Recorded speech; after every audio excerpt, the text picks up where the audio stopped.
Perang Khandaq. Perang ini dinamai Perang Khandaq karena adanya parit yang digali oleh umat Islam dalam upaya melindungi kota Madinah. Kata Khandaq yang dipakai dalam bahasa Arab berasal dari bahasa Persia Kandak yang berarti itu yang telah digali. Meskipun sudah hijrah ke Madinah, namun Nabi Muhammad SAW dan pengikutnya masih terus mendapatkan tekanan dari kaum Quraisy Mekah. Setelah pertempuran di Badar dan Uhud, kali ini pasukan Muslim harus menghadapi kekuatan koalisi Quraisy dan Yahudi Bani Nadir. Sebanyak 10.000 pasukan koalisi bergerak mengepung Madinah. Perang Khandaq ini diawali ketika Yahudi Bani Nadir mengkhianati perjanjian dengan Nabi Muhammad. Bani Nadir yang tinggal di Madinah itu melanggar kesepakatan yang telah disetujui dalam Piagam Madinah. Piagam Madinah adalah sebuah konstitusi yang dibuat oleh Nabi Muhammad dan para pemimpin Madinah pada tahun pertama Hijriah. Madinah merupakan contoh sebuah kota heterogen. Sebelum kedatangan Nabi Muhammad dan para sahabatnya, Madinah dihuni oleh penduduk asli, yaitu kaum Ansor yang berasal dari suku Aus dan suku Khazraj, orang-orang Yahudi, serta sedikit dari orang-orang dari Afrika, Bizantium, dan Persia. Pada masa-masa tersebut, Madinah dilanda peperangan antara suku Aus dan suku Khazraj yang telah berlangsung selama ratusan tahun dan melibatkan beberapa klan Yahudi Madinah. Peperangan baru berhenti setelah Nabi Muhammad hijrah ke Madinah dengan mendamaikan antara suku Aus dan suku Khazraj. Piagam Madinah yang dirumuskan bersama semua pemimpin suku atau klan di Madinah dan sekitarnya memuat perjanjian perdamaian, hukum, sekaligus kerjasama pertahanan. Semua aliran religi yang ada di Madinah memiliki kebebasan dalam menjalankan ibadahnya. Namun pada suatu saat, Bani Nadir, salah satu klan Yahudi Madinah, melanggar Piagam Madinah, yaitu dengan melakukan upaya pembunuhan terhadap Nabi Muhammad. Upaya pembunuhan tersebut gagal karena Nabi Muhammad sudah terlebih dahulu mendapatkan peringatan dari malaikat Jibril. Nabi Muhammad kemudian memutuskan untuk mengusir Bani Nadir dari Madinah. Bani Nadir menolak pergi dari Madinah dan mempersiapkan perang karena mendapatkan dukungan dari klan Yahudi lainnya, yaitu Bani Quraisyah dan Ghatafan. Dipimpin oleh Ali bin Abu Thalib, pasukan Muslim mengepung perkampungan Bani Nadir yang menempati sebuah wilayah yang berjarak sekitar 3 km jauhnya dari pusat kota Madinah. Bantuannya dijanjikan oleh Bani Quraisyah dan Ghatafan ternyata tidak kunjung datang. Bani Nadir pun putus asa sehingga menyerah dan pergi dari Madinah. Terusirnya Bani Nadir dari Madinah ternyata menyisakan dendam. Para pemimpin Bani Nadir pergi ke Mekah dan menemui Abu Sufyan.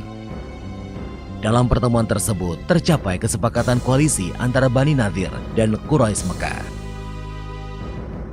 Koalisi tersebut bertambah kekuatannya seiring masuknya kaum Ghatafan. Dengan demikian, Abu Sufyan dan para pemimpin Mekah akan menyerang pasukan Muslim dengan kekuatan yang jauh lebih besar. Alasan penyerangan ke Madinah ini selain karena dendam atas kekalahan dalam perang sebelumnya, tetapi juga karena kehadiran kaum Muslim di Madinah merupakan ancaman besar bagi perdagangan kaum Quraisy ke Syam.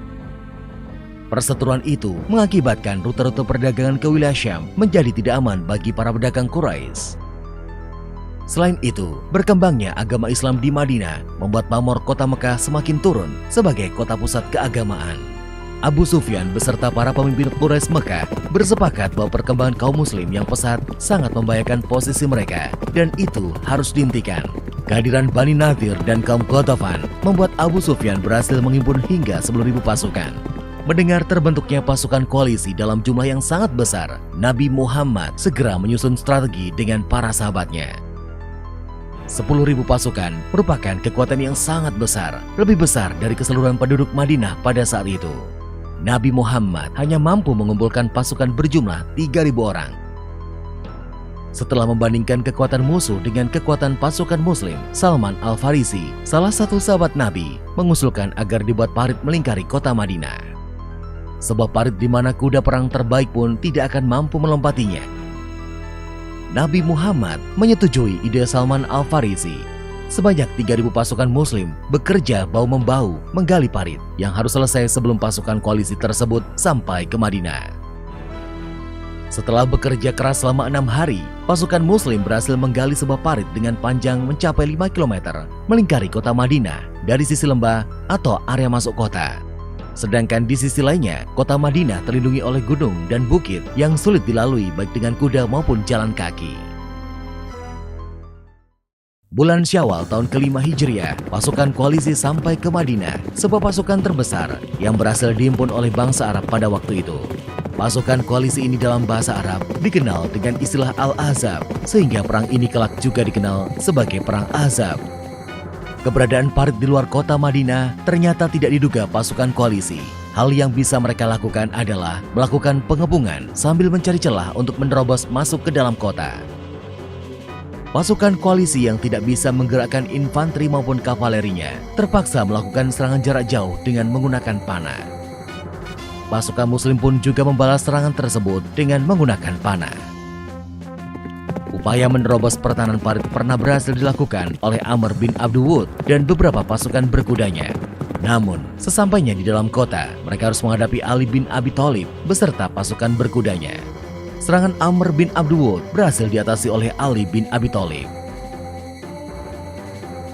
Beberapa pasukan berkuda koalisi lainnya berusaha melompati parit, namun gagal dan berhasil dihabisi oleh pasukan Muslim. Berhari-hari dan berminggu-minggu, pasukan koalisi tersebut mulai mengalami perpecahan. Kaum Yahudi menolak untuk bertempur di hari Sabat, sedangkan Abu Sufyan memaksa mereka untuk tetap bertempur. Abu Sufyan yang merasa dikhianati oleh Yahudi membuat koalisi tersebut menjadi tidak solid lagi. Cuaca di Madinah yang memasuki musim dingin sangat menyiksa bagi pasukan yang melakukan pengepungan. Mereka harus berkemah dan bertahan dalam kondisi suhu yang ekstrim. Sedangkan bantuan dari Bani Quraidah, klan Yahudi yang masih di dalam kota Madinah, tidak kunjung datang. Pasukan Muslim sudah mengantisipasi persekongkolan tersebut. Setelah hampir 1 bulan lamanya melakukan pengepungan, badai angin gurun melanda perkemahan pasukan koalisi. Cuaca dingin dan badai angin tersebut membuat pasukan koalisi semakin menderita. Tidak ada pilihan lain, mereka pun memutuskan mundur. Mendengar pasukan koalisi tercerai-berai dan mundur, Nabi Muhammad mengutus Huzaifah untuk melihat kebenarannya. Pasukan koalisi yang mundur itu tidak sempat membawa peralatan tempur mereka. Mereka kocar-kacir dan meninggalkan medan pertempuran dengan tergesa-gesa. Perang selama sebulan penuh itu menimbulkan korban jiwa sebanyak 20 orang dari kedua belah pihak. Pada tanggal 7 Zulqa'dah, pasukan Muslim kembali ke kota Madinah.